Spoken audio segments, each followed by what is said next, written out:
Businessmen ఎవరైనా కూడా businessmen కానీ బిజినెస్ విమెన్ కానీ బాహాటంగా ఒక స్టాండ్ తీసుకుని ఫలానా వాళ్ళు గెలవాలి, ఫలానా వాళ్ళు తిరిగి రావాలి అని స్వతహాగా చెప్పరు. కానీ టుడే ఐ హంబ్లీ బో my head in front of all of you. నా శిరస్సు వంచి మీ అందరికీ ధన్యవాదాలు. ఎందుకంటే it takes a lot of guts to come out as a business man and say that ఫలానా వారు గెలవాలి అని చెప్పడానికి చాలా ధైర్యం కావాలి. మాట్లాడిన ప్రతి ఒక్కరికి, విచ్చేసి సంఘీభావం తెలిపిన ప్రతి ఒక్కరికి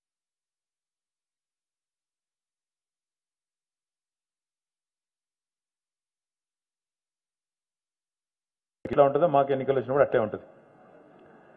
ఎట్లా ఉంటుందంటే పరీక్షలు వచ్చినప్పుడు మీకు తెలుసు, సరిగ్గా మొదలు ఇయర్ అంతా సరిగ్గా చదవకపోతే ఏం చేస్తాం, లాస్ట్ 1-2 డేస్ నైట్ అవుట్ చేసి చదువుతారు పిల్లలు. అంటే రాత్రి అంతా మేల్కొని కష్టపడి కింద మీద పడి చదువుతూ ఉంటారు. కరెక్ట్గా అక్కడ పోయిన తర్వాత మనం పత్రికల్లో క్వశ్చన్ పేపర్ చూడంగానే అప్పుడు నిద్ర వస్తుంటుంది. అట్లా ఆ టైప్లో ఉంటుంది అనమాట. కానీ అదృష్టవశాత్తు తెలంగాణ ప్రభుత్వం గత 9.5 ఏళ్లుగా పనిచేస్తూనే ఉంది, 9.5 ఏళ్లుగా ప్రిపేర్ అవుతూనే ఉంది. బాగా ప్రిపేర్డ్ ఉన్నాం కాబట్టి మాకే డౌటు లేదు. మళ్ళీ ఇదే హాల్లో డిసెంబర్ 1st వీక్లో తప్పకుండా విజయోత్సవ సభ కూడా చేసుకుందాం. I'm very confident with all of your blessings and all of your support will come back strongly. నాకే అనుమానం కూడా లేదు. అట్ ద సేమ్ టైం సరే, ఇక్కడ మీరు కొద్దిగా లొల్లి పెట్టకపోతే నాకు మాట్లాడుతున్నాను. ఇక్కడ మీరు మా చెవుల్లో మాట్లాడితే ఎట్లా, జర పక్కకు వచ్చేయండి, పక్కకు వచ్చేయండి సార్. మీకు పక్కనుంటే వాళ్ళు లొల్లి పెడుతున్నారు, నాకేమి వినబడతలేదు, నేను డిస్టర్బ్ అవుతున్నాను. వీటికి వచ్చేయండి. 9.5 ఏళ్ళు తెలంగాణలో ఏం జరిగింది, ఇవాళ నాకెందుకు ఓటేయాలి? ఇప్పుడు నాకు చల్లకొచ్చి ముంత దాచే అలవాటు లేదు. మీరు అన్నీ చెప్పినారు, ఇండస్ట్రీ సమస్యలు, దుర్గాప్రసాద్ గారు ఇంకా ఇతర పెద్దలు పాశమైలారంలో, ఇంకా కొన్ని చోట్ల మేడం అయితే మోర్ ఇండస్ట్రియల్ ఎస్టేట్స్, ఇంకా ఒక వక్త ఎంఎస్ఎంఈ ఫోకస్ చేయండి, భాస్కర్ రెడ్డి గారు అనుకుంటా, ఫోకస్ చేయండి అని చెప్పారు. ఇవన్నీ కూడా నేను విన్నాను, నేనున్నాను, కానీ నేను ఉంటాను. కానీ ఇప్పుడు మాత్రం డిసెంబర్ 3rd లోపల నేనేం చేయలేను. ఎందుకంటే ఐ మీన్ సస్పెండెడ్ యానిమేషన్. ఈ నిమిషానికి నేను అదేమంటారు, సుప్త చేతన అవస్థనే అంటారు తెలుగులో, అందులో ఉన్నాను ప్రస్తుతం. ఎలక్షన్ ఆ అవస్థలో ఉన్నాం కాబట్టి, ఎన్నికల అవస్థలో ఉన్నాం కాబట్టి అప్పటిదాకా ఏం కాదు. You have to wait until December 3rd so that I can actually do something about it. But my department of course is working. Jayesh Ranjan is there. My entire team is working diligently. I'll certainly put in a word. I can tell them that I've received number of representations which need to be looked at, which need to be addressed, some ongoing issues that need to be started. ఒక మాట ఏం చెప్పారంటే, effluent treatment plant మీరు శంకుస్థాపన చేశారు, ఇంకా ప్రారంభం కాలేదన్నారు పాశమైలారంలో. అట్లాంటివన్నీ కూడా I assure you fully that I'll sort it out. I'm actually just a text away. Most of the times I just receive a text and I act on it. Next time you don't have to wait for a meeting to happen. All you can do is please send me a text message and I'm happy to follow up on that. అయితే ఇక్కడికి ఈరోజు వచ్చింది నేను ఒక రాజకీయ నాయకుడిగా మీ మద్దతు కోరడానికి, మా పార్టీకి, మా ప్రభుత్వానికి, మరి మా పార్టీకి ఎందుకు ఓటేయాలి, ఎందుకు ఓటేస్తే మీకు వచ్చేది ఏంటి, తద్వారా మేము మళ్ళీ గెలిచి మళ్ళీ అది సేవ చేయాలనే ఒక ఆలోచనతో ఇక్కడికి వచ్చాం. I want to address 2-3 issues. ఒకటి, 9.5 ఏళ్ళు ఇందాక సార్ చెప్పినట్టు నిజంగా చెప్పాలంటే 9.5 ఏళ్ల కిందగా చూడడానికి లేదు. Any non Telugu speakers here? काफी सारे लोग हैं क्या? तो बीच बीच में मैं हिंदी बोल लेता हूँ साहब, थोड़ा पूरा तेलुगु में थोड़ा मिक्स करके बोल लेता हूँ. हैदराबाद का हूँ तो बोल ले सकता हूँ. तो अगर आप पिछले 9.5 साल देखेंगे, कोई ना 9.5 సంవత్సరాలు చూస్తే నిజానికి we could not work the entire time, 9.5 years, because as a new state, obviously for the first 6 months it took time to settle in. కొత్త రాష్ట్రం, ఎందుకంటే it was not a existing state and it was not like everything was handed on a platter. There are a lot of bifurcation issues, etc. because ఒక అన్నదమ్ములు వేరు పడితే ఎట్లా అయితే కొద్దిగా టైం పడుతుందో సెటిలింగ్ ఇన్కి, అదే పద్ధతిలో మొదట 6 నెలలు మేము కూడా కొంచెం చిన్న చికాకులు, స్టేట్ ఫైనాన్సెస్ అర్థం చేసుకోవడానికి, ఏమేమి చేయొచ్చు ఏమేమి చేయలేము ఇవన్నీ అర్థం చేసుకోవడానికి మొదట 6 నెలలు పోయింది. అదే మాదిరిగా కోవిడ్ వచ్చిన తర్వాత ఇంకా మీకు తెలుసు, మొత్తం ప్రపంచం అంతా బాధితులమే, మీరు బాధితులే, మేము బాధితులమే, అందరం బాధితులమే. కాబట్టి 2 years కోవిడ్లో పోయింది. సో నికరంగా చూస్తే ఎన్ని రోజులు పనిచేసినామంటే, మళ్ళీ last few months of course మళ్ళీ ఎలక్షన్, కాబట్టి నికరంగా చూస్తే నిజంగా కూడా 6 ఏళ్ళే పనిచేసింది ఎగ్జాక్ట్గా మాకు దొరికింది ఎంత అంటే 6 ఏళ్ళు. మరి 6 ఏళ్లలో తెలంగాణ ప్రభుత్వం కేసీఆర్ గారి నాయకత్వం ఏం చేసింది? For about 5-10 minutes I request you, మీరు పారిశ్రామికవేత్తలు, మీరు వివిధ పారిశ్రామిక వాడల ప్రతినిధులు అనేది మర్చిపోండి. కేవలం ఒక తెలంగాణ సిటిజన్గా, తెలంగాణ బిడ్డగా, తెలంగాణ సిటిజన్గా ఒక 10 నిమిషాలు ఆలోచించండి. సరిగ్గా 10 నిమిషాలు. నేను మిమ్మల్ని కోరేది ఏమంటే, ఒక తెలంగాణ బిడ్డగా, తెలంగాణ సిటిజన్గా ఆలోచించినప్పుడు, తెలంగాణ పౌరుడిగా ఆలోచించినప్పుడు మీకు స్పష్టంగా అర్థమయ్యేటి కొన్ని ఉంటాయి. ఈ ప్రభుత్వం వచ్చినాడు ఎన్ని అనుమానాలు ఉండేటి. ప్రభుత్వం వచ్చినాడు కేసీఆర్ గారి మీద, టీఆర్ఎస్ అనే పార్టీ మీద ఎన్నో అనుమానాలు, ఎన్నో అపోహలు. వీళ్ళు వస్తే గొడవలు అవుతాయంట, వీళ్ళు వస్తే హైదరాబాద్లో ఎవరు పెట్టుబడులు పెట్టరంట, అసలు తెలంగాణ ఏర్పడితే కరెంటు ఉండదంట, అసలు తెలంగాణ ఏర్పడ్డ తర్వాత పంచాయతీలు పెట్టుకోవడం తప్ప తెల్లారి నుంచి అసలు గవర్నెన్స్ ఉంటుందా, అసలు వీళ్ళకు ఒక ఉద్యమ పార్టీ ఆందోళనలు చేసి రాష్ట్రం తెచ్చిన పార్టీ, మరి వీళ్ళకి పరిపాలన చేతనవుతుందా? ఇన్ని అనుమానాలు మా మీద. నన్ను ఒక ఫ్రెండ్ డైరెక్ట్గా అడిగింది, ఒక అమ్మాయి, షీ వాజ్ అన్ ఇండస్ట్రియలిస్ట్.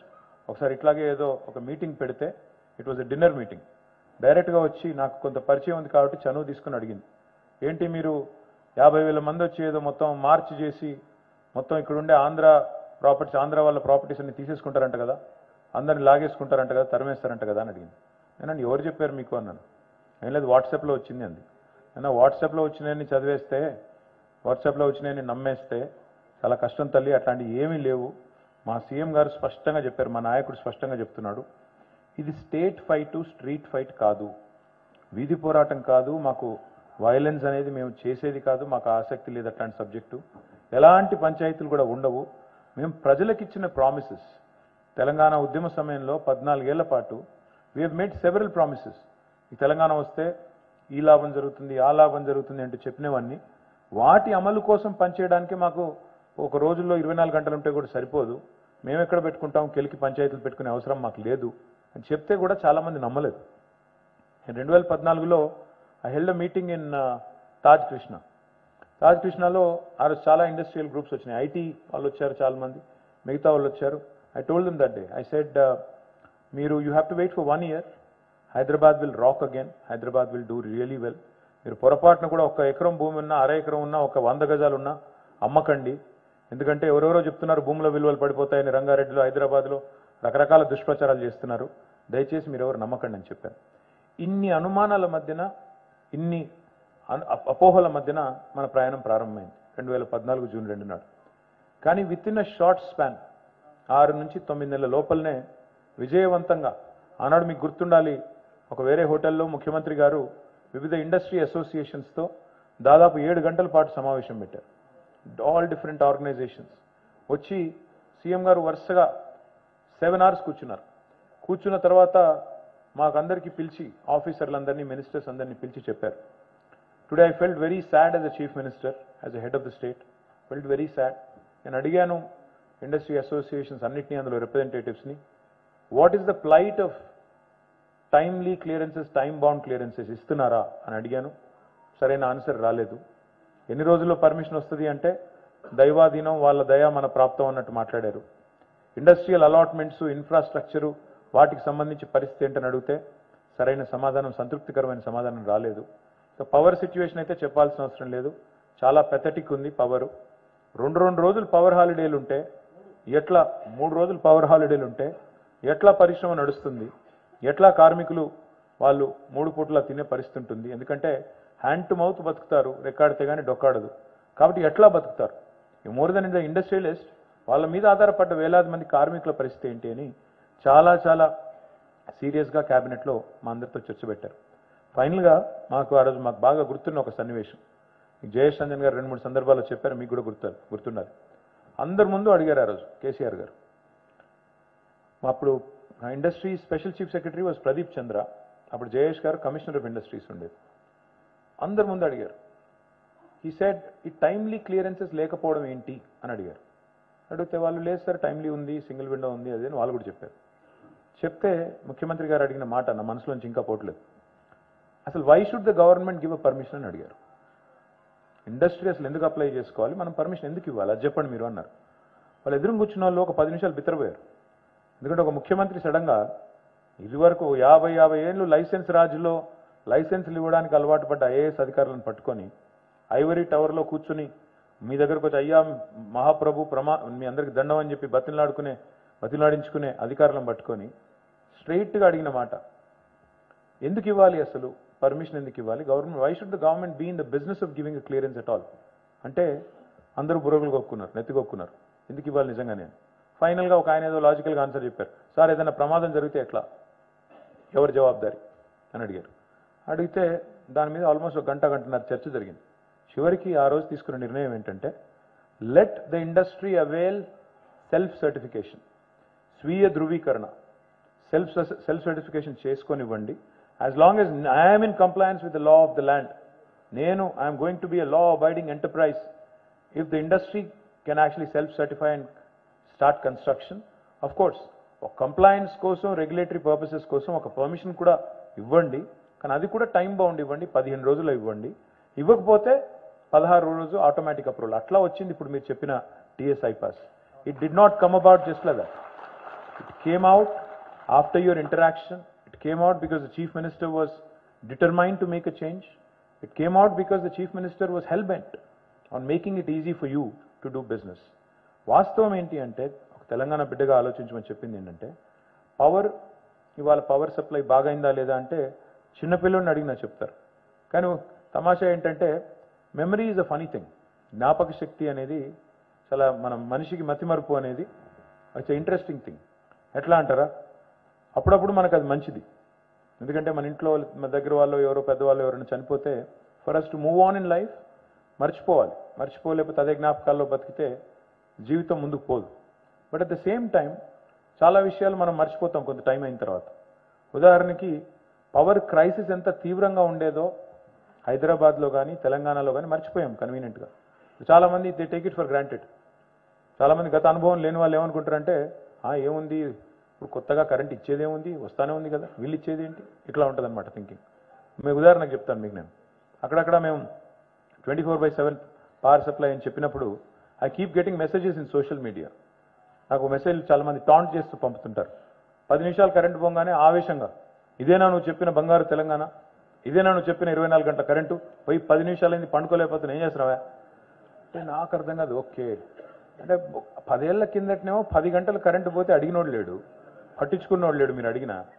ఇవాళ 10 నిమిషాలు పోతే తిడుతున్నారు అంటే ఎంత బాగా అలవాటు పడ్డారు. ఆ అలవాటులోంచి 10 నిమిషాలు పోతే కూడా బర్దాస్త్ చేయలేని పరిస్థితి వచ్చిందంటే అప్పుడప్పుడు సంతోషం అవుతుంది, దుఃఖం కూడా అవుతుంది.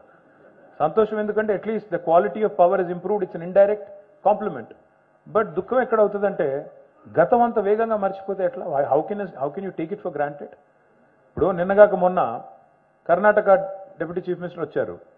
వచ్చి ఆయన ఏం చెప్పారు, పాపం ఆయన వీళ్ళు తీసుకొచ్చిన వాళ్ళు పాపం సరిగా ఆలోచన చేయలేదు, స్క్రిప్ట్ ఇవ్వలేదు. వచ్చి ఆయన ఏం చేసిండు, మా నెత్తి మీద పాలు పోసిపోయిండు. వికారాబాద్ జిల్లాకు వచ్చిండు, రైతుల మీటింగ్, అక్కడ రైతులందరూ వస్తే వాళ్ళందరికీ చెప్తున్నాడు ఆయన, 5 గంటల కరెంట్ ఇస్తున్నాం కర్ణాటకలో అంటున్నాడు. కింద వీళ్ళందరూ బుర్రలు కొట్టుకుంటున్నారు. ఈయన ఓడరా బాబు, ఇక్కడ 24 గంటల కరెంట్ ఇచ్చి రాష్ట్రానికి వచ్చి 5 గంటల కరెంట్ ఇస్తున్నా అని చెప్తున్నాడు, as if it's a big deal అని చెప్పి వీళ్ళు నవ్వుతున్నారు కింద. ఆయనకు అర్థం కావట్లేదు, బాగా మాట్లాడావు అని చెప్పి ఇంకా మళ్ళీ పంపించారు. మళ్ళీ రానిట్లేదు ఆయన ఇక్కడికి, ఇంకా మళ్ళీ వస్తే కొంప ముస్తాడు, అక్కడి నుంచి అక్కడే పంపించేసినారు. పాయింట్ ఏంటంటే, ఇవాళ నేను ఇందాక ఇప్పుడు ఇండియా టుడేలో ఒక షోకి పోయి వచ్చిన, వాళ్ళని అదే అడిగాను నేను. ఇప్పుడు I'm not a fool to think I'm going to be in power forever. Nobody is here for ever, we know that. మనం భూమి మీదకి వచ్చిందే ఎక్స్పైరీ డేట్తో వస్తాం. ఎప్పుడో అందరం పోవాల్సిందే. కాకపోతే మనం ఏదో పర్మనెంట్గా బతుకుతాం అన్నంత పోజులు కొడుతూ బతుకుతాం, కానీ ఎవరం బతుకం. Nobody is here for ever. కాకపోతే రోజు బతికే స్టైల్ ఎట్లుంటుందంటే, శాశ్వతం మనం ఇక్కడ దానికి పనికి మాలిన పంచాయతీలు పెట్టుకొని, ఈగో ప్రాబ్లంలు పెట్టుకొని, కొన్నిసార్లు మాటలు బంద్ చేసి దోస్తులతోని చుట్టాలతోని ఆ టైప్లో బతికేస్తుంటాం ఏదో పర్మనెంట్గా వచ్చినట్టు. వాస్తవం ఏంటి, nobody is here for ever కొన్ని రోజులకి. అందులో అధికారం ఇంకా షార్ట్. ఎవ్వరు కూడా అధికారంలో పర్మనెంట్గా ఉండరు. పెద్ద వాళ్ళే పోయారు ఈ దేశంలో. ఇందిరాగాంధీ ఓడిపోయింది, ఎన్టీ రామారావు ఓడిపోయారు. మేము అంతకంటే పెద్దవాళ్ళం అయితే కాదు. బట్ పోవాలి, నాకు తెలుసు ఎప్పుడు దిగాలి. డెఫినెట్గా ఎప్పుడో ఒకప్పుడు అందరం దిగాల్సిందే. ఇందులో కూర్చున్న తర్వాత కుర్చీలో అందుకొని అక్కడ కూర్చోడానికి అది ఫెవికాల్ లేదు, ఫెవిక్విక్ లేదు. కాబట్టి 5 ఏళ్ళకి ఒకసారి మాకు పరీక్ష వస్తుంది, ఆ పరీక్ష పాస్ కావాలి, రెన్యువల్ కావాలి. When should people think of an alternative? ఎప్పుడు, ఏ సందర్భంలో? మాకంటే మెరుగైన పరిపాలనా నమూనా ఎవరైనా ఆవిష్కరించినా లేదా ఈ దేశంలో ఇంకో రాష్ట్రంలోనో వాళ్ళు if they have done better they should bring that example here. ఇది చూసారా, వీళ్ళకంటే బెటర్ చేశాము కాబట్టి మాకు అవకాశం ఇవ్వండి అని చెప్పాలి. లేదా దే షుడ్ అట్లీస్ట్ సే వీళ్ళు ఫలానా రంగంలో ఫెయిల్ అయ్యారు కాబట్టి మాకు అవకాశం ఇవ్వండి అని చెప్పాలి. ఈరోజు ఏం జరుగుతోంది తెలంగాణలో? Let me quickly encapsulate what has happened in the last 9.5 years. Happy to share with you, 1,14,000 rupees was Telangana's per capita income. తలసరి ఆదాయం తెలంగాణది 1,14,000 రూపాయలు 2014లో. ఈరోజు భారతదేశంలోనే అత్యధిక తలసరి ఆదాయం కలిగిన రాష్ట్రంగా నంబర్ 1 రాష్ట్రంగా తెలంగాణ 3,17,000 రూపాయలతో అగ్రభాగానికి వచ్చింది. ఇదేదో ఈజీగా అయిపోయే పని, దీనిలో ఏముంది అని ఎవరైనా అంటే, అది ఎవరున్నా అయ్యేది కదా అని ఎవరైనా అనుకుంటే, మరి ఎవరున్నా అయ్యేది ఉంటే ఇదివరకు కూడా కావాలి కదా. ఇప్పుడు పవర్ ప్రాబ్లం సాల్వ్ చేయడం అంత ఈజీ అవుతే ఎలక్ట్రిసిటీ క్రైసిస్ని నివారించడం అంత చాలా ఈజీ, చాలా అయిపోయేది, ఆటోమేటిక్గా అయిపోయింది, చూమంతరంటే అయిపోయింది అంటే మరి 65 ఏళ్ళు ఎందుకు కాలేదు? ఆ ప్రాబ్లం ఎందుకు సాల్వ్ కాలేదు? Why did it remain a challenge? Drinking water హైదరాబాద్లో కొన్ని ప్రాంతాల్లో 14 రోజులకు ఒకసారి నీళ్ళు వచ్చే పరిస్థితి. 14 రోజులకు ఒకసారి. కుత్బుల్లాపూర్ ఆ ప్రాంతంలో, నిజాంపేట ప్రాంతంలో 14 డేస్కి ఒకసారి వచ్చేది. ఇవాళ కనీసం ఆల్టర్నేట్ డే వస్తుంది. ఆల్టర్నేట్ డే కనీసం 1.5 hour వస్తుంది. కానీ మా డ్రీము, మా ఆశయం అది కాదు. మీకు ఆల్టర్నేట్ డే నీళ్లు తాగించడం కాదు. నేను చాలాసార్లు చెప్తా ఉంటాను, మీరు చూసింది ట్రైలర్ మాత్రమే, ఇంకా సినిమా ముందుందని చెప్తా ఉంటాను నేను. ఈ 9.5 years మీరు చూసింది కొంతే, ఇంకా ఆలోచన చాలా పెద్దది మాది. మేము ఊహించే హైదరాబాద్, మేము ఊహించే తెలంగాణ ఎట్లాంటిది అంటే, కేసీఆర్ గారు చెప్పే తెలంగాణ ఎట్లాంటిది అంటే, ఆల్టర్నేట్ డే వాటర్ సప్లై ఉండే తెలంగాణ కాదు. 24 గంటలు నీళ్ళు ఇచ్చే రోజు నేను మీకు తప్పకుండా పరిచయం చేస్తాను, మీరు చూస్తారు. I promise you this. It is a dream of mind, a personal dream of mind. ఎందుకంటే నాకు కొన్ని అనుభవాలు అట్లా ఉన్నాయి. నేను దావోస్కి వెళ్ళినప్పుడు మొట్టమొదటిసారి ఆ జ్యూరిక్లో హోటల్లో దించారు. జనరల్గా హోటల్కి పోగానే ఏం చేస్తాం మనం? ఫ్రెష్ అయ్యి ఆడ వాటర్ బాటిల్ ఏడుందని ఎత్తుకుంటాం. ఆడ వాటర్ బాటిల్ దొరకలేదు. ఇదేం బాధరా, వీడు ఇది కూడా అమ్ముతున్నాడా ఏందని చెప్పి ఫ్రిడ్జ్లో చూసిన. ఫ్రిడ్జ్లో ఆల్కహాల్ ఉంది తప్ప వాటర్ లేదు. ఇది ఎక్కడ బాధ అని చెప్పి, నీళ్లు దొరకలేవు, ఏం చేయాలని చెప్పి అటు ఇటు చూసి వాడికి ఫోన్ చేసిన. అయ్యా మరి వాటర్ బాటిల్ లేదు, ఇదేంద్రా మీరు వాటర్ బాటిల్ పెట్టకపోతే ఎట్లా అంటే, ఏమన్నాడు తెలుసా? Sir please go to your bathroom, అక్కడ గ్లాస్ ఉంది, ట్యాప్ వాటర్ నీళ్ళు తాగమన్నాడు. నేను బాత్రూమ్ నీళ్ళు తాగడం ఏంటి దరిద్రం కానీ. పోయిన లోపలికి పోయి చూస్తే అక్కడ ఒక చిన్న కార్డు పెట్టింది. నేను తర్వాత ట్వీట్ కూడా చేశాను ఆ రోజు. దాని పేరు జ్యూరీ వాటర్. జ్యూరీ వాటర్ అంటే ఇది మా జ్యూరిక్లోని స్ప్రింగ్ వాటర్. ఇది ఇక్కడ ఉండే నీళ్ళని సాఫ్ చేసి మీకు ఏదైతే మీరు బాత్రూంలో స్నానం చేయడానికి వాడుకునే నీళ్ళునే దీన్నే తాగొచ్చు, అంత శుద్ధమైన వాటర్ ఇస్తున్నాం మీకు, this is portable drinking water అని చెప్పింది. ఆ రోజు అనిపించింది నాకు, అంటే మనకు వాళ్ళకి తేడా ఏంటి, ఎక్కడున్నారు వాళ్ళు, ఎక్కడ మిగిలిపోయాం మనము అని ఆలోచిస్తే, tomorrow the Telangana that I would like to see, the Hyderabad I would like to see is the one where our children should feel safe and confident drinking that tap water, and that tap should be functional and it should be up and running 24/7. I'm not saying 2 ఏళ్లలో అయిపోద్ది 3 ఏళ్ళు అయిపోద్ది నేను cinema చూపెట్టను. ఓట్ల కోసం అట్లా అబద్ధాలు చెప్పాల్సిన అవసరం లేదు. It will happen, but it might take some time. కొద్దిగా ఒక 5-6 ఏళ్ళు పట్టొచ్చు, బట్ ఐ ప్రామిస్ యూ ఇది తప్పకుండా చేసి పరిచయం చేసే బాధ్యత నేను తీసుకుంటాను. అదే మాదిరిగా డ్రింకింగ్ వాటర్ బాగైంది, కరెంటు బాగైంది. ఇవాళ తెలంగాణలో మీరు చూస్తే ఇండస్ట్రీ ప్రాస్పర్ అయ్యిందా లేదా, భూముల ధరలు పెరిగాయా లేదా నాకు మీరు చెప్పాల్సిన అవసరం లేదు, మీకే తెలుసు. 2014లో భూముల ధరలు ఏంటి, ఇవ్వాలేంటి. ఇండస్ట్రీ ఢమాలన్నారు, భూముల ధరలు ఢమాలన్నారు, మొత్తం అన్ని పోతాయన్నారు, ఇండస్ట్రీ ఎత్తిపోతుందన్నారు. Today I'm proud to share with you, even in October when I was already 1 leg into elections, I was working on bringing a Karnataka company here. Karnataka నుంచి కేన్స్ అనే ఒక కంపెనీ, మైసూర్ బేస్డ్ కంపెనీ, వాళ్ళని కర్ణాటక ప్రభుత్వం వాళ్ళకి ఒక హామీ ఇచ్చింది. కొత్త ప్రభుత్వం, కాంగ్రెస్ ప్రభుత్వం వచ్చిన తర్వాత హామీ ఇచ్చింది. 4 వారాల్లో ల్యాండ్ అలాట్ చేస్తామని చెప్పారు. It's 3,000 crore investment. They are into OSAT and packaging, electronics మ్యానుఫ్యాక్చరింగ్లో ఉన్నారు వాళ్ళు. ఇట్స్ 12,000 crore మార్కెట్ క్యాప్ ఉన్న కంపెనీ, అది పెద్ద company, Mysore based company. It's run by gentlemen called Ramesh and his wife Saritha Ramesh. వాళ్ళు 4 వారాల్లో ఇస్తామని చెప్పి 4 వారాల్లో ఇవ్వలేదు ల్యాండ్. అప్పటికే 6 వారాలు దాటింది.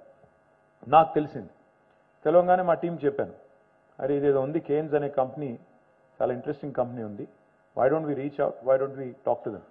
మా వాళ్ళు వెళ్ళారు, సైలెంట్గా మాట్లాడి నా దగ్గర తీసుకొచ్చారు. తీసుకొచ్చిన తర్వాత ఆయనని నేను ఐ థింక్ సెప్టెంబర్ ఎండ్లో కలిస్తే ఆయన అన్నారు, సార్ నేను మైసూరులో ఉండాలి రేపు, మళ్ళీ ఇప్పుడే గవర్నమెంట్ వచ్చిందాడా, మరి ఇప్పుడే వచ్చి మళ్ళీ నేను అక్కడి నుంచి వాళ్ళతో ఒక ఎంఓయూ చేసుకున్నాను. సరే వాళ్ళు ఎంఓయూ వాళ్ళు ఫుల్ఫిల్ చేయలేదు, వచ్చిన ఆబ్లిగేషన్ వాళ్ళు ఫుల్ఫిల్ చేయలేదు, నేను క్యాన్సిల్ చేసుకోవచ్చు, కానీ అక్కడ కూడా వ్యాపారం చేయాలి కదా. కాబట్టి ఒక మాట వాళ్ళకి చెప్పిన తర్వాత మీరు అనౌన్స్ ఎదురు పోయి చెప్పొస్తాను మర్యాదకి అంటే నేను అన్నాను, మరి మీరు పోతే మళ్ళీ వాళ్ళు పట్టేసుకుంటారు సార్, పట్టేసుకొని లేదు లేదు లేదు నేనే ఇస్తాను ఎక్కడ పోవద్దని చెప్పి మీకు మళ్ళీ ఫెన్స్ వేసేస్తారు, వద్దు సార్ అన్న.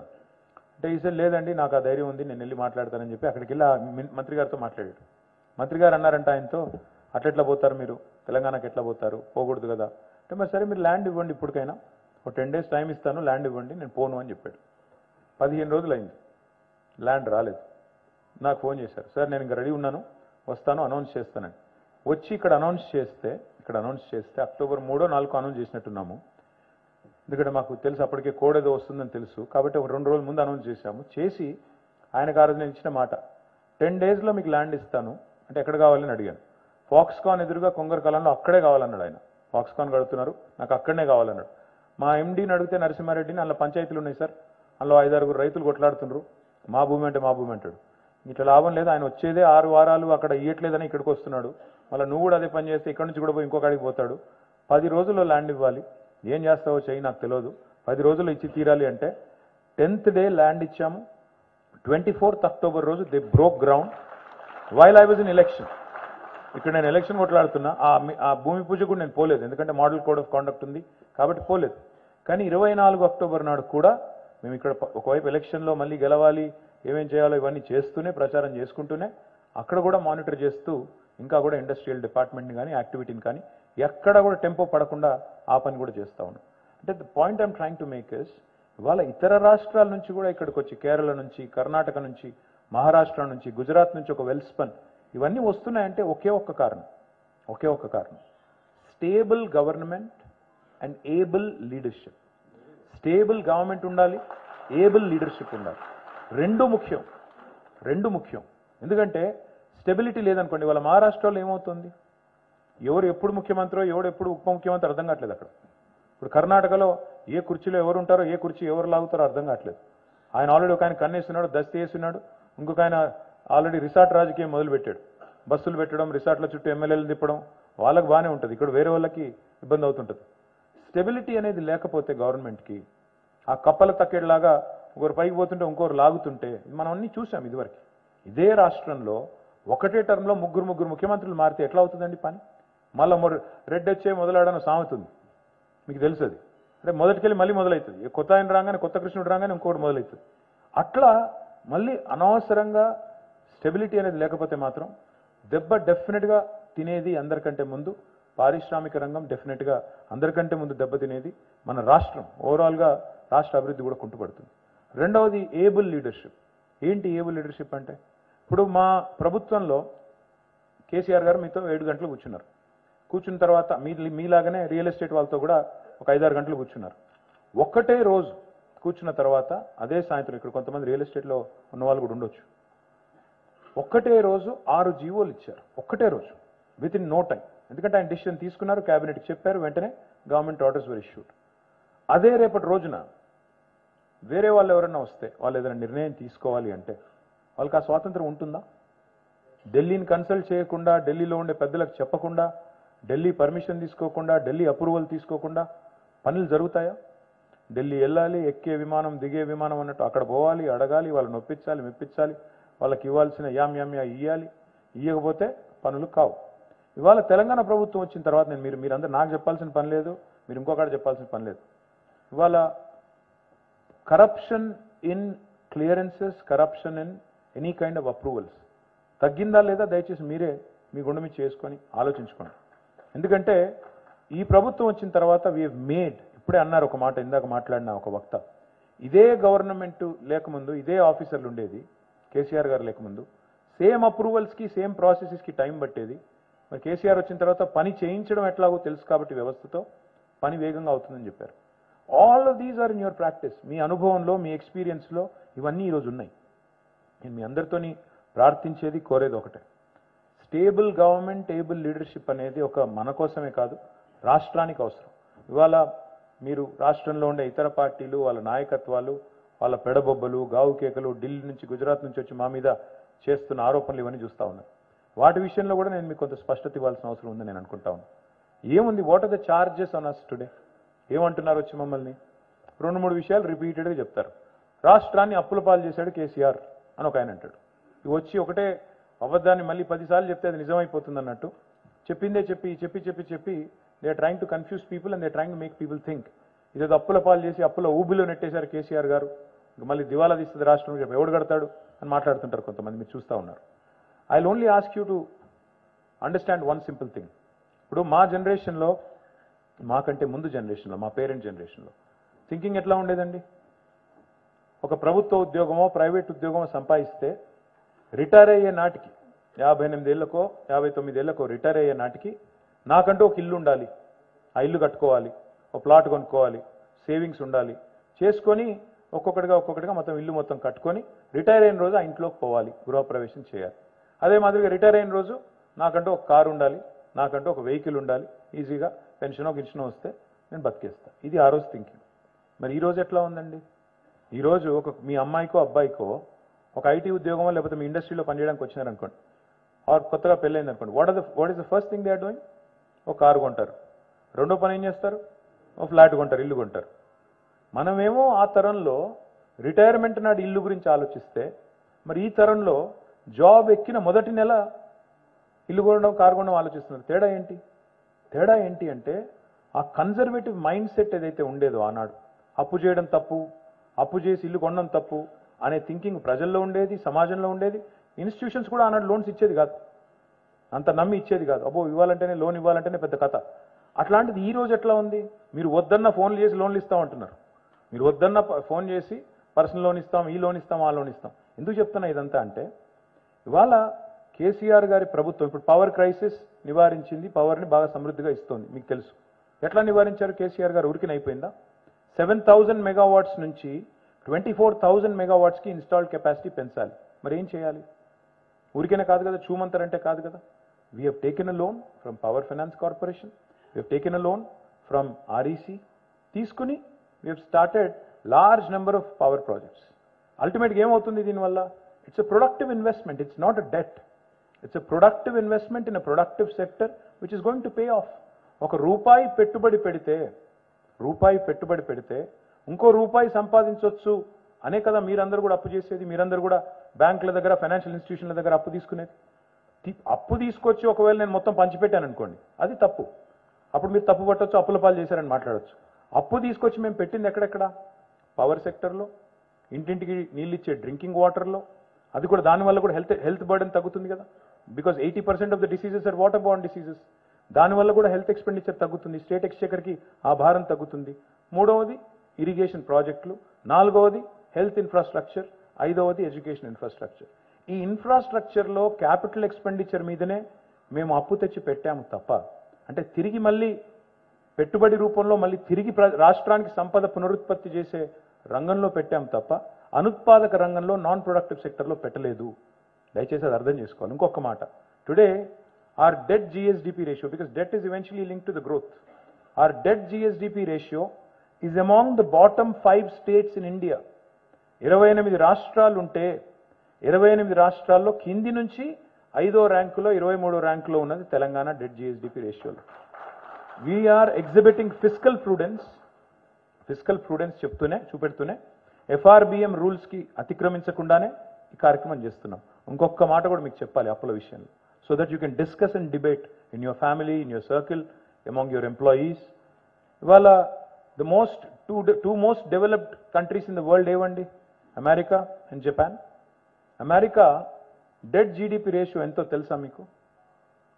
116%, if I remember correctly, subject to correction of course.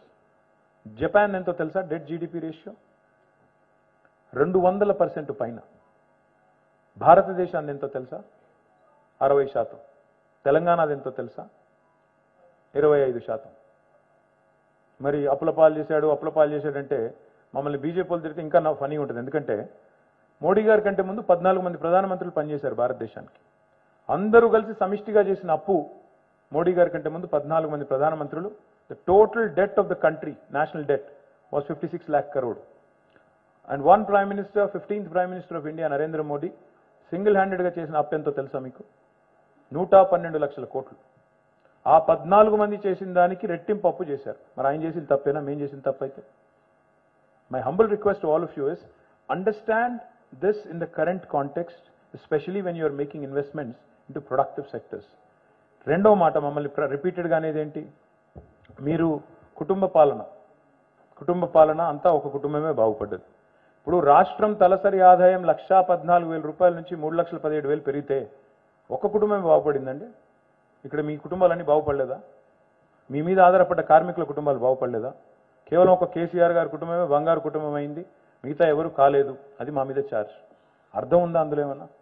ఇప్పుడు మేము నిజంగానే మొత్తం దోచేసుకొని ఇప్పుడు వచ్చిన ప్రతి ఒక్కరు తిడతాడు ఢిల్లీ నుంచి, కేసీఆర్ అవినీతి పరుడు, కేసీఆర్ ఇది, కేసీఆర్ అది. మరి 9.5 ఏళ్ళ నుంచి మీరేం చేస్తున్నారు? అన్ని ఇన్స్టిట్యూషన్స్ ఉన్నాయి కదా మీ చేతుల్లోనే.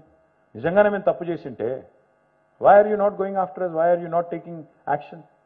ఊరికి వచ్చి నోటికి వచ్చినట్టు మాట్లాడమేనా?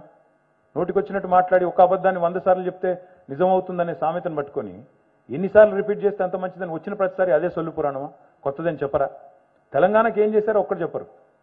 తెలంగాణకు మీరు ఏం చేశారు, ఎందుకు ఓటేయాలంటే చెప్పే పరిస్థితి లేదు. కేవలం కేసీఆర్ని తిడితే 4 ఓట్లు వస్తాయి, కేసీఆర్ని ఇన్సల్ట్ చేయాలి.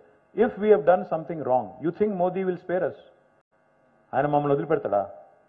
ఆయన ఎట్లా జుట్టు చేతిలో పట్టుకొని ఎవరెవరిని ఎట్లా చేయాలో అట్లా చేసే మనిషి ఆయన. వదిలిపెడతాడు ఆయన? ఇవాళ విచిత్రం ఏంటంటే రాహుల్ గాంధీ గారు వచ్చి మేము మోడీ కలిసిపోయామంటాడు. మీరు మోడీ మా బీజేపీకి బీ టీము. మేము ఇప్పుడు మా పార్టీ పుట్టింది 2001లో, 23 ఏళ్ళు అయింది. 4 ఎలక్షన్లు కొట్టాడం. This will be our 5th general election. In 4 elections we had only alliances twice. ఒకసారి 2004లో కాంగ్రెస్తో, 2009లో టీడీపీతో, 2014లో ఒంటరిగా కొట్లాడాం, 2018లో ఒంటరిగా కొట్లాడాం, ఇప్పుడు కూడా ఒంటరిగా కొట్లాడుతున్నాం.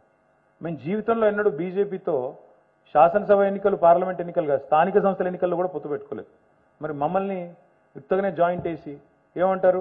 కవిత గారిని అరెస్ట్ చేయలేదు కాబట్టి మీరు ఒకటైపోయారు. మరి సోనియా గాంధీ గారి మీద విచారణ జరుగుతోంది, ఆమెను కూడా అరెస్ట్ చేయలేదు కదా. ఈడీ విచారణ సోనియా గాంధీ మీద కూడా జరుగుతోంది, ఆమెను కూడా అరెస్ట్ చేయలేదు. రాహుల్ గాంధీ గారి మీద విచారణ జరుగుతోంది, ఉनको भी అరెస్ట్ नहीं करे तो उन्हों भी दोनों मिल के है क्या? दोनों मिल गए. అంటే ఏది పడితే అది బట్టగాల్చి మీదేసుడే ఉరుకుడే. అంటే ఇది ఎట్లా అయిపోయిందంటే అబద్ధం అనేది నిజం అనేది కడప దాటే లోపల అబద్ధం అంతా ఊరంతా తిరిగి వస్తుందంట. ఈ వాట్సాప్లో ఆ దిక్కుమాలిన సోషల్ మీడియా వచ్చిన తర్వాత ఏది నిజమో ఏది అబద్ధమో, ఇదిగో పులి అంటే అదిగో తోక, దున్నపోతి నిందని ఒక ఆయన అంటే జున్నుపాలదే అని ఇంకో ఆయన అంటాడు. ఎవరు నాయన దున్నపోతి ఈనదరా అని చెప్పేవాడే లేకుండా పోయాడు. అంటే unfortunately what has happened is, సరే మేము కూడా దాన్ని ఖండించాలి, ఎప్పటికప్పుడు మేము కూడా చెప్పాలి. కానీ ఎంత చెప్పినా అబద్ధం, నేను చెప్పాను కదా, అబద్ధం ట్రావెల్ చేసినంత ఫాస్ట్గా, రూమర్స్ ట్రావెల్ చేసినంత ఫాస్ట్గా నిజం చెప్తే కూడా ఎక్కదు. నెగిటివ్ అనేది చాలా ఫాస్ట్గా పోతుంది. ఇప్పుడు సుధీర్ రెడ్డి కాదు మంచోడు కాదు అని నేను చెప్తే ఫాస్ట్గా పోతుంది. చాలా మంచోడు, గొప్పవాడు, తెలంగాణ ఉద్యమంలో పనిచేశాడు అంటే దానికి పెద్ద గిరాకీ లేదు. అదే సుధీర్ అన్న 100 కోట్లు దోచిండని అన్నాను, అబ్బో సుధీర్ రెడ్డి అంట 100 కోట్లు దోచేసిండంట. ఇది దేశం. ఇంకా విచిత్రమైన పరిస్థితి కూడా తయారైందండి. ఇప్పుడు ఎట్లా ఉందంటే ఒకరు అంటారు Rythu Bandhu పెద్దవాళ్ళకే ఇస్తున్నారంటారు. Rythu Bandhu, my humble request you, ఇది కూడా ఒకటి జరుగుతూ ఉంది. నాకు 2 ఎకరాలు ఉంది, నాకు సంవత్సరానికి 20,000 రూపాయలు వస్తుంది ఇన్వెస్ట్మెంట్. సుధీర్ రెడ్డికి 10 ఎకరాలు ఉంది, ఆయనకు 1,00,000 రూపాయలు వస్తుంది. నాకు వచ్చిన 20,000 మీద సంతోషం లేదు, ఆయనకు వచ్చిన దాని మీద ఏడుపు ఎక్కువ ఉంది. ఇదేం దరిద్రం? నీకున్న కాడికి నీకు వస్తుంది, ఆయనకున్న కాడికి ఆయనకు వస్తుంది. సరే నేను అర్థం చేసుకోగలను, మరీ డబ్బులు ఉన్న వాళ్ళకి ఎందుకు ఇస్తున్నారు? Okay, maybe we should trim it. Maybe 5 ఎకరాలకో 4 ఎకరాలకో తగ్గించాలి. అది కూడా తప్పకుండా ఈసారి గవర్నమెంట్లోకి వచ్చినాక అది కూడా ఆలోచన చేస్తాం. I promise you. అది కూడా ఉంది మీ మనసులో, నాకు తెలుసు. అదేవిధంగా ఇంకా ఏమంటారు మమ్మల్ని ఈ మధ్యన వచ్చిన వాళ్ళు వీళ్ళు తిట్టేది? ఇంకేమున్నాయనా తిట్టేది మమ్మల్ని? ఈ మధ్యన ఇదోటి, ఇక్కడ ఇంజనీర్లు కాబట్టి మీరందరూ కాళేశ్వరం మునిగిపోయింది ఒక ఆయన అంటాడు. కాళేశ్వరం మునిగిపోయింది మొత్తం 1,00,000 కోట్ల నాశనం చేశాడు కేసీఆర్. ఇంజనీర్ కానోడికి అప్ప చెప్తే ఇట్లే ఉంటుంది అని ఒక ఆయన అంటాడు. You should understand what Kaleshwaram is. ఇక్కడ మీరందరూ చదువుకున్న వాళ్ళు, విద్యావంతులు కాబట్టి మీకు చెప్తా ఉన్నా, దయచేసి ఒక్కటి సావధానంగా వినండి. What is Kaleshwaram? అసలు ఏంటి కాళేశ్వరం అంటే? ప్రాజెక్ట్ ఏంటిది? కాళేశ్వరం అంటే ఒక బరాజా, ఒక రిజర్వాయరా, ఒక పంప్ హౌజా, ఒక చిన్న కెనాలా? ఏంటి కాళేశ్వరం? కాళేశ్వరం అంటే 21 పంప్ హౌజులు, 22 రిజర్వాయర్లు, 100 కిలోమీటర్ల గ్రావిటీ టనల్స్. కాళేశ్వరం అంటే 1000 కిలోమీటర్ల కెనాల్లు, 147 టీఎంసీల సామర్థ్యం గల రిజర్వాయర్లు, ఒక్క బరాజ్ కాదు, 4 బరాజ్లు. దిస్ ఇస్ కాళేశ్వరం స్థూలంగా. అసలు ఏంటి కాళేశ్వరం, ఎందుకు పెట్టారు కేసీఆర్? తెలంగాణ భూభాగం అర్థం చేసుకున్న వాళ్ళకి, తెలంగాణ జియోగ్రఫీ అర్థం చేసుకున్న వాళ్ళకి తెలుస్తుంది. లేని వాళ్ళకి ఒక నిమిషం నేను చెప్తాను. తెలంగాణ ఎట్లా ఉంటుందంటే భూభాగం చూస్తే మీరు, ఇట్ ఈస్ ఏటవాలుగా అండ్యులేటింగ్ టోపోగ్రఫీ ఉన్న ప్రాంతం తెలంగాణ. నదులు 2, ఒకవైపు సౌత్లో కృష్ణా ఉంటుంది, నార్త్లో మనకి గోదావరి ఉంటుంది. తుంగభద్ర, ఇంకా ఇతర చిన్న చిన్న మాంజీరా లాంటి చిన్న చిన్న నదులు కూడా ఉన్నాయి. Main rivers are Krishna and Godavari. నదులు కింది నుంచి ప్రవహిస్తున్నాయి, భూభాగం పైన ఉంది. నది ఇక్కడ ఉంటే భూభాగం పైన ఉంది. నీళ్లు రావాలి కెనాళ్ళ ద్వారా అంటే వేరే మార్గం లేదు. నీళ్లు ఎత్తిపోయడం తప్ప, లిఫ్ట్ చేయడం తప్ప ఇంకో మార్గమే లేదు. లేదా గ్రావిటీ ద్వారా టనల్స్ తవ్వాలి. మరి 100 కిలోమీటర్ల టనల్స్ తవ్వితే ఎంత ఖర్చు అవుతుందో మీకు తెలుసు. లిఫ్ట్ చేస్తే దానికి ప్రత్యామ్నాయంగా ఎంత అవుతుందో మీకు ఐడియా ఉంది. మీరు అందరూ కూడా, I'm sure most of your engineers. KCR ఏం చేశారు? ఆనాడు కాంగ్రెస్ ప్రభుత్వంలో original design was Pranahita Chevella అని పెట్టారు. ప్రాణహిత చేవెళ్ళ ప్రాజెక్ట్ కాన్సెప్ట్ ఏంటంటే, తుమ్మిడిహెట్టి అనే ప్రాంతంలో, సిర్పూర్ కాగజ్ నగర్ నియోజకవర్గంలో, ఆదిలాబాద్ జిల్లాలో ఆనాడు, ఇప్పుడు మంచిర్యాల జిల్లాలో ఉంది. అక్కడ నీళ్లు ట్యాప్ చేసి, అక్కడి నుంచి నీళ్లు లిఫ్ట్ చేసి 100 కిలోమీటర్లు, దాదాపు 300 కిలోమీటర్లు చేవెళ్ళ దాకా తీసుకొని రావాలి. కానీ సిస్టమ్ ఎట్లా డిజైన్ చేశారు? అక్కడి నుంచి ఇక్కడ దాకా కెనాల్స్ ఓకే అన్నారు, పంప్ హౌస్లు ఓకే అన్నారు, కానీ ఒక్కటంటే ఒక రిజర్వాయర్ కూడా ప్లాన్ చేయలేదు. ఇప్పుడు కామన్ సెన్స్ ఏం చెప్తుంది మీకు? మీకు ఇంట్లో 1.5 గంట వాటర్ వస్తుంది, ఏం చేస్తాం మనం? ఉన్న కుండలు బిందెలు అన్నీ నింపుకుంటాం కదా, మళ్ళీ రేపు వస్తుందో రాదో ఏందో సంగతి అని చెప్పి నింపుకొని పెట్టుకుంటాం కదా, కన్వెన్షనల్ విజ్డమ్ అది. గోదావరిలో ఫ్లడ్ వచ్చినప్పుడు ఏం చేయాలి ప్రభుత్వం? నీళ్లు ఒడిసి పట్టి పంప్ చేసి ఎన్ని రిజర్వాయర్లలో నింపి పెట్టుకుంటే అంత మంచిది కదా. మేము అదే చేశాము. ఏం చేశాము? తుమ్మిడిహెట్టి దగ్గర నీటి లభ్యత తక్కువ ఉంది, ముంపు మహారాష్ట్రలో ఉంది. తుమ్మిడిహెట్టి దగ్గర రిజర్వాయర్ కడితే, బరాజ్ కడితే ముంపు మహారాష్ట్రలో ఉండి ఇంటర్ స్టేట్ డిస్ప్యూట్ వచ్చి ఆ project would not have taken of.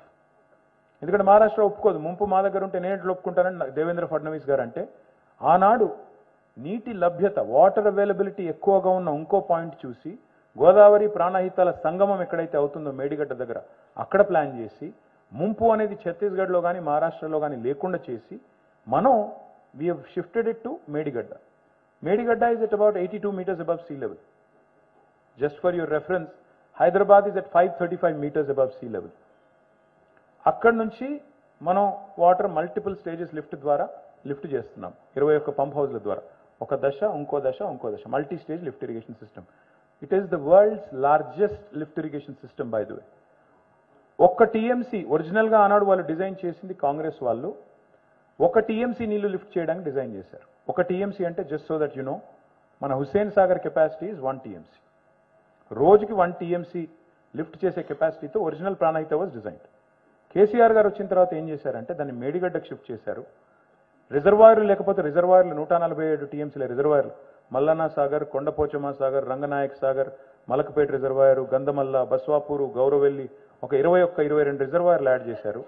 దాంతోపాటు మళ్ళీ అక్కడి నుంచి ఇక్కడికి వరకు మొత్తంగా చూసినట్టయితే హియర్ ఇస్ ఎన్షోర్డ్ మల్టిపుల్ స్టేజెస్లో lifting from 82 meters all the way to 618 meters at Kondapochamma. అంటే హైదరాబాద్ నెత్తి మీద కుండ పెట్టినట్టే కొండపోచమ్మ సాగర్ అంటే. లిటరల్లీ అక్కడ నుంచి హైదరాబాద్కి ఎప్పుడు కావాలంటే అప్పుడు అక్కడ ఒక బటన్ నొక్కితే మనం నీళ్లు ఎప్పుడు కావాలంటే అప్పుడు తాగునీరు తెచ్చుకోవచ్చు. ఆ స్థాయిలో బై గ్రావిటీ తెచ్చుకోవచ్చు. ఆ స్థాయిలో డిజైన్ చేశారు కేసీఆర్ గారు. ఆబ్వియస్లీ ఏం జరుగుతుంది? మీరు ఒరిజినల్ స్కీమ్ ఏమో 40,000 కోట్లు 2005లో, 1 టీఎంసీ కెపాసిటీ, 40,000 కోట్లు ఒరిజినల్ ఎస్టిమేటు, అందులో ఒక్క రిజర్వాయర్ లేదు. ఇది ఆనాటి పరిస్థితి. మరి కేసీఆర్ గారు వచ్చిన తర్వాత రీడిజైన్ చేసిన ప్రాజెక్టు, దాని పేరు కాళేశ్వరం అని పెట్టాము. ఏం చేశాము? 147 టీఎంసీలు అంటే 147 హుస్సేన్ సాగర్లు యాడ్ చేశాం డిఫరెంట్ ప్లేసెస్లో. దానికి ల్యాండ్ కావాలి కదా, భూసేకరణ చేయాలి కదా, ఖర్చు అవుతుంది కదా, కన్స్ట్రక్షన్ చేయాలి కదా, మొత్తం డ్యామ్ కట్టాలి, అది చేశాము. పంప్ హౌజులు కట్టాము, పంపింగ్ కెపాసిటీ పెంచాము. ఎందుకంటే 1 టీఎంసీ బదులు 2 టీఎంసీలు తీసుకోవాలి, రోజుకు 2 టీఎంసీలు తీసుకోవాలని చెప్పి 2 టీఎంసీలు తీసుకున్నాం. మరి 2005కి 2014-15కి 10 ఏళ్ళు కాస్ట్ పెరగదా? ఇన్ని యాడ్ చేసిన తర్వాత 40,000 కోట్ల ప్రాజెక్టు 80,000 కోట్లు అయింది. రాహుల్ గాంధీ వస్తాడు, 80,000 కోట్ల ప్రాజెక్టులో 1,00,000 కోట్ల కుంభకోణం జరిగింది అంటాడు. నేను ఏం చేయాలి? సావాలా? నెత్తి బాదుకోవాలా? ఎక్కడైనా నెత్తి తగ గుద్దుకొని చావాలన్న గోడకి? ఏం చెప్పాలి ఆయనకి? No they are not helping me sir. They are helping BJP, unfortunately. That's the problem. They are helping BJP set the narrative. ఇంకా విచిత్రం మేడిగడ్డలో ఏదో జరిగింది అని హడావుడి చేసిపోయారు. It could be an engineering problem. I'm not denying it. I will not deny that there is a problem. I can't deny it. కానీ అక్కడ 2 Pierce కుంగినాయి Medigadda బరాజ్లో. It is not the first time this Hess happened in this country. That barrage was built by a reputed agency like L&T. L&T is not any other Tom, Dick or Harry. It's one of the most reputed companies of India, respected across the world. అట్లాంటి company కట్టిన barrage అది. ఆ barrage cost 1839 కోట్లు. Medigadda barrage cost ఒక barrage 1839 కోట్లు, అంటే 2000 కోట్లు కూడా కాదు. కానీ ఇక్కడున్న ఆయన పోతాడు 1,00,000 కోట్లు కొట్టుకొని పోయినాయి అంటాడు. ఊరి నాయన 1,00,000 కోట్లు ఎక్కడివి, కొట్టుకుపోవడం ఎక్కడిది, ఎత్తుకపోవడం ఏంది, మీ బాధ ఏంది, ఎవరైనా అడుగుదామంటే ఇల్లాజికల్. రాహుల్ గాంధీ గారు పోయారు, ఆయన మహా ఇంజనీరు. పోయి ఇప్పుడు మనం బ్రిడ్జ్ కడతామండి, బ్రిడ్జ్ కడతాము, కల్వర్ట్ కడతాం, ఏది కడతాం. బ్రిడ్జ్లో కాంట్రాక్షన్కి, ఎక్స్పాన్షన్కి, సమ్మర్కి, హీట్కి, కోల్డ్కి ఉండేటట్టు ఏం చేస్తాం, జాయింట్ పెడతాం కదా, ఎక్స్పాన్షన్ జాయింట్ పెడతామా. అక్కడ పోయి నిలబడ్డాడు ఈ మహానుభావుడు. ఇది క్రాక్ అంటాడు, మొత్తం బరాజ్ క్రాక్ వచ్చింది. ఆయన ట్విట్టర్లో పెట్టి సచ్చాడు. ఇది నేను చెప్పట్లేదు, ఐఎమ్ నాట్ జోకింగ్. నేను చూసి షాక్ అయ్యాను. ఊరు నాయన నిజంగా ఈ మనిషికి ఇంత కూడా తెలియదా అని. ఊరికేనా అన్నారు మరి ముద్దపప్పు అని. నేను ఏమంటున్నా అంటే ఎక్స్పాన్షన్ జాయింట్ని పట్టుకొని క్రాక్ అంటే నెత్తి ఎక్కడ కొట్టుకొని సావాలి మేము, చెప్పండి మీరు. ఇంకోటి నేను క్లియర్గా చెప్తా ఉన్నాను, మీ అందరికీ అర్థం కావాలి, పత్రికల ద్వారా ప్రజలకు కూడా అర్థం కావాలి. అన్నారం పంప్ హౌస్ మునిగింది, ఒక 3-4 ఏళ్ల కిందట నీళ్ళు వచ్చినాయి, మునిగింది. మరి అట్లాంటి కాంగ్రెస్ కట్టిన శ్రీశైలంలోని జనరేటింగ్ స్టేషన్ కూడా మునిగింది. మేము కూడా అనొచ్చు, ఇప్పుడు కావాలంటే మస్తుగా మాట్లాడచ్చు, ఏముంది నోరే కదా. శ్రీశైలం జనరేటింగ్ స్టేషన్ కూడా మనం మునిగింది కదా ఒక సంవత్సరం కిందట. అది కూడా మరి మేము కట్టలేదు కదా, కాంగ్రెస్ కట్టింది కదా. అంటే ఆ కట్టింది కూడా ఒరిజినల్గా తప్ప. ప్రకాశం బరాజ్లో, ధవళేశ్వరం బరాజ్లో కూడా ఈ సమస్య వచ్చింది, మీకు తెలుసో లేదో. వెస్ట్ బెంగాల్లో ఫరక్కాలో వచ్చింది, నాగార్జున సాగర్లో వచ్చింది. ఒక దగ్గర కాదు సమస్యలు వచ్చినాయి, కడెంలో వచ్చింది. Engineering problems. ఇప్పుడు మనం ఇల్లు కడతామండి, ఇప్పుడు నేను చెప్తే మళ్ళీ కొంతమందికి ఓవర్ సింప్లిఫికేషన్ అనొచ్చు, కానీ ఇల్లు కడతాం, ఇల్లు పూర్తయింది, గృహప్రవేశం చేస్తాం, పూజా గీజా చేసి వెళ్ళిపోయాం, బ్యాండ్ బాజా భారత్. ఇది పైన లీకేజ్ స్టార్ట్ అయింది, వాటర్ ప్రూఫింగ్ సరిగ్గా చేయలేదు వాడు. ఏం చేయాలి నేను, మొత్తం ఇల్లు గుల్ల కొట్టాలనా? ఇదేం లాజిక్? మళ్ళీ పిలిచి మళ్ళీ వాటర్ ప్రూఫింగ్ చేస్తాం, మరి చేయరా సరిగ్గా చేయ వెదవా అని తిట్టి మళ్ళీ చేయిస్తాం. ఇప్పుడు మేమేం చేస్తున్నాం, ఎగ్జాక్ట్గా సేమ్ పని చేస్తున్నాం. ఆ బరాజ్ 5 సీజన్స్ని మిడ్ స్టాండ్ అయింది, Medigadda barrage. This is not the first year of Medigadda. ఆ barrage last year it విత్స్టూడ్ the highest flood in Godavari, 28 lakh cusecs flooding వస్తే కూడా దట్ బరాజ్ విత్స్టూడ్ ఇట్. ఈ సంవత్సరం ఏదో జరిగింది, ఏం జరిగింది అని తెలుసుకునే లోపలనే ఆయనేమో వచ్చి క్రాక్ అంటాడు జాయింట్ని చూసి, ఈయనేమో తెల్లారి NDSA రిపోర్ట్ అని ఒకటి అనౌన్స్ చేస్తాడు, మొత్తం వేస్ట్, ఇంకా 3 బరాజులు కూలగొట్టాలి అర్జెంటుగా, మొత్తం నాశనం చేశారు ప్రజాధనం అని ఈయన అంటాడు. అంటే దున్నపోతు ఈయన ఆయన అనగానే ఈయన వచ్చి వెంటనే జున్నుపాలేవి, దుడ్డెట్లుంది, బాగుందా లేదా, అందంగా ఉందా లేదా అని ఈయన అంటాడు. లాజిక్. నేను ఇంకొక మాట అడుగుతున్నాండి, దయచేసి సీరియస్గా వినండి. 130 మంది చనిపోయారు మన గుజరాత్లో ఒక బ్రిడ్జ్ కొలాప్స్ అయ్యి, Morbi. Have you heard of a report? Have you heard of any action being taken? Did the chief minister take responsibility? Did the PWD minister take responsibility? Did engineering chief take responsibility? Was there a culpable criminal action against the agency? అక్కడ తిన్నారా మీరు అసలు ఒక మాట? Any peep in media? సరే media అంటే ఇంకా భయపడుతుంది మోడీ గారికి, మనం ఏం చేస్తాం. కానీ ఒక్క మాట కనీసం ఎక్కడన్నా. 130 మంది చచ్చిపోయిన కాడనేమో కుయ్యలేదు కయ్యలేదు. అక్కడ రాహుల్ గాంధీ పోడు, ఎవడు పోడు. ఇక్కడ మాత్రం కేసీఆర్ని ఈ రాష్ట్రం నుంచి దాటనివ్వద్దు. తెలుసు వాళ్ళకి ఏం జరుగుతుందో. కేసీఆర్ గారు మళ్ళీ 3వ సారి గెలిస్తే ఏం జరుగుతుంది? ఈయన ఊరుకునే టైపు కాదు. మహారాష్ట్రకు పోతాడు, గ్యారంటీ అక్కడ చిచ్చు పెడతాడు. ఈ 2 పార్టీలకి వీళ్ళ ప్రాస్పెక్ట్స్ దెబ్బ కొడతాడు. అక్కడ కూడా 10-15 ఎంపీలు గెలుస్తాడు. రేపు ఢిల్లీలో మళ్ళీ జెండా పాతుతాడు, పాతి మా సంగతి ఏంటో తెలుసు అంటాడు. ఇది వాళ్ళ బాధ. వీళ్ళ రాహుల్ గాంధీకి మోడీకి కోపం ఏంది అంటే, ఆయన వచ్చి ఈయన బీ టీం అంటాడు, ఈయన వచ్చి ఆయన బీ టీం అంటాడు. మేము ఎవరి బీ టీము కాదు, మేము తెలంగాణ ప్రజల ఏ టీం అంతే తప్ప మేము ఎవడి బీ టీం కాదు. మాకు ఆ కర్మ కూడా లేదు. As long as we are here to serve the people of Telangana. We are not here to be subordinates of either Rahul Gandhi or Narendra Modi. కొంతమంది అంటారు మమ్మల్ని, మీరు మోడీని వ్యతిరేకిస్తే మరి ఇండియా అలయన్స్లో ఎందుకు లేరు అంటే, ఇండియా అలయన్స్లో ఉంటేనే మేము మోడీని వ్యతిరేకించినట్ట. అంటే ఈ దేశం ఏంటి, రాహుల్ గాంధీ క్యాంపు మోడీ క్యాంపు 2గా విభజించారా? అది ఎప్పుడు జరిగింది? అంటే దేశంలో 3వ మనిషి ఉండకూడదా, 3వ పార్టీ ఉండకూడదా? మేము వాళ్ళకో వీళ్ళకో వత్తాసు పలుకుతూ తోక పార్టీ కావాలా? Why is that? There are 13 political parties in this country which are not aligned either to NDA or India. So are all of them B teams? ఆయన ఇంకొక మాట, ये आदत पड़ गई इनको, राहुल गांधी साहब को, जाते वेस्ट बंगाल वहां बोलते दीदी को आप बीजेपी के बी टीम हो, वहां से दिल्ली आते आगे बोलते आज अरविंद केजरीवाल तुम बीजेपी बी टीम, वहां से जाते यहाँ पे क्या बेंगलुरु कुमार स्वामी तुम बीजेपी बी टीम, वहां से सीधा इधर फ्लाइट लेके हैदराबाद केसीआर तुम बीजेपी बी टीम। ये क्या आदत है? अगर आप में अगर वोट लेने की ताकत नहीं है, अगर आप में दम नहीं है, आपके प्रोग्राम में दम नहीं है, तो हम क्या कर सकते हैं उसके लिए? किसी के भी ऊपर भी कुछ भी करके ऐसे ही कुछ भी बोल दे के, मैं सीधा पूछ रहा हूं, अगर किसी को ना अरेस्ट करना हमारी समझौता की निशान है, तो अरेस्ट तो आपको भी नहीं करे, सोनिया मैडम को अरेस्ट नहीं करे, आप पे भी कार्रवाई चल रही, फिर आप भी बी टीम है उनके, ये कहां की మ్యాచ్ ఫిక్సింగ్ है? నేనేమంటున్నా అంటే ఈ ఆరోపణలు తప్ప, ఈ పనికి మాలిన పసలేని ఆరోపణలు తప్ప, let them compare as in any sector. ఇప్పుడు మా పక్కనే కర్ణాటక ఉందండి. 2014లో మనం ఇక్కడ వచ్చాం మీ దయతో, మళ్ళీ 18లో మీరు గెలిపించారు, మళ్ళీ ఇక్కడే ఉన్నాం. 2013లో అక్కడ బీజేపీ గవర్నమెంట్ ఉండేది, సారీ కాంగ్రెస్ గవర్నమెంట్ ఉండేది. 18లో అక్కడ బీజేపీ గవర్నమెంట్ వచ్చింది. రెండు ఇక్కడ మనం ఉన్నాం, అక్కడ వాళ్ళు ఉన్నారు. ఈ 10 ఏళ్ళు అక్కడ బీజేపీ కాంగ్రెస్ పర్ఫార్మెన్స్ చూడండి కర్ణాటకలో, ఇక్కడ మా పర్ఫార్మెన్స్ చూడండి. ఏ ఫీల్డ్ అయినా సరే, ఎడ్యుకేషనా, హెల్తా, రూరల్ డెవలప్మెంటా, అర్బన్ డెవలప్మెంటా, ఐటీయా, అగ్రికల్చరా, యానిమల్ హస్బెండరీయా, ఫిషరీసా, ఎందులో చూద్దామో చెప్పండి. Happy to compare. నేను అందుకే అన్నాను, మాకంటే మెరుగైన పరిపాలన నమూనా ఉంటే ఆవిష్కరించండి, చెప్పండి. What have you done? Please show it to the people. ఇవాళ today I'm proud standing here in front of all of you. I'm sorry I'm taking too long. I'm proud I'm standing in front of all of you. We have surpassed Bangalore twice in a row. 2 సంవత్సరాలు technology job creation లో last year it was 33% of the total tech jobs. This is not my data. This is NASSCOM's data. We have crossed Bangalore for the first time in history last year. Out of the total jobs created in India, 450,000, 1,50,000 came from Hyderabad, 1,46,000 came from Bangalore. This year, it's 44% of the total jobs coming from our city, Hyderabad. Is it not growing? ఇవాళ హైదరాబాద్ పెరగట్లేదని ఎవరైనా అనగలరా? ఒక రజనీకాంత్ వస్తారు, ఆయనకు అర్థం అవుతుంది, ఆయన చెప్తున్నాడు, అరే హైదరాబాద్ చూస్తే కొన్ని ఏరియాలో న్యూయార్క్ లా ఉంది భయ్ అన్నాడు. ఇక్కడ ఉన్న గజనీలకు మాత్రం అర్థం కాదు, రజనీకి అర్థమైంది. సన్నీ డియోల్ వస్తాడు, ఆయన చూసి ముంబై నుంచి వచ్చి, అరే క్యా ఖూబ్సూరత్ హై ఆప్కా హైదరాబాద్ మే యहीं रहता हूं, मेरे को भी मन कर रहा है यहाँ पे घर खरीद लेता हूं అని సన్నీ డియోల్ అంటాడు. ఇక్కడ ఉన్న వాళ్ళకి అర్థం కాదు. లయా అనే అమ్మాయి వచ్చింది ఈ మధ్యన, యాక్టర్ ఒక అమ్మాయి, ఇదివరకు తెలుగు సినిమాలో చేసేది. ఆ అమ్మాయి యూఎస్లో ఉండి మళ్ళీ తిరిగి వచ్చి ఆ అమ్మాయి చెప్తోంది, మనం నేను చూశాను వీడియో, మా శాన్ ఫ్రాన్సిస్కో కంటే ఎల్ఏ కంటే హైదరాబాదే బాగుందండి, అక్కడంతా పాతబడ్డాయి బిల్డింగ్లు, కొత్తగా ఉన్నాయి, మంచిగా ఉన్నాయని చెప్తుంది. ఇక్కడ ఉన్న వాళ్ళకేమో అర్థం కాదు.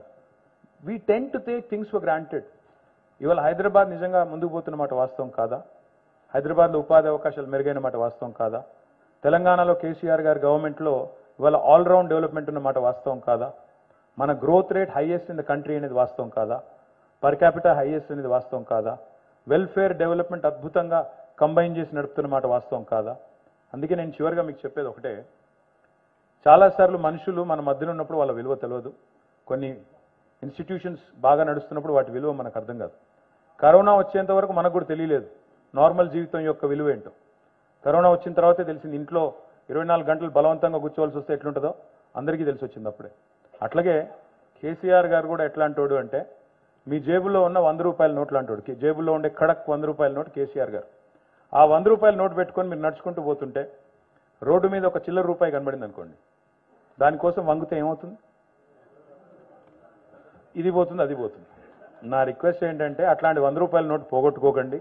కేసీఆర్ గారి గవర్నమెంట్ని తిరిగి తీసుకొని రండి, బాధ్యత తీసుకోండి. రాబోయే 4 రోజులు దయచేసి, 4 రోజులు లేదనుకుంటా, ఇంకా రాబోయే 20 రోజులు దయచేసి మీరందరూ కూడా మా కోసం కొద్దిగా ఎఫర్ట్ పెట్టండి. Please talk to your colleagues, your family, your friends, your workers, everybody. Make sure they vote for us and make sure we come back and then we can celebrate here on December 8th. Thank you. Jai Telangana.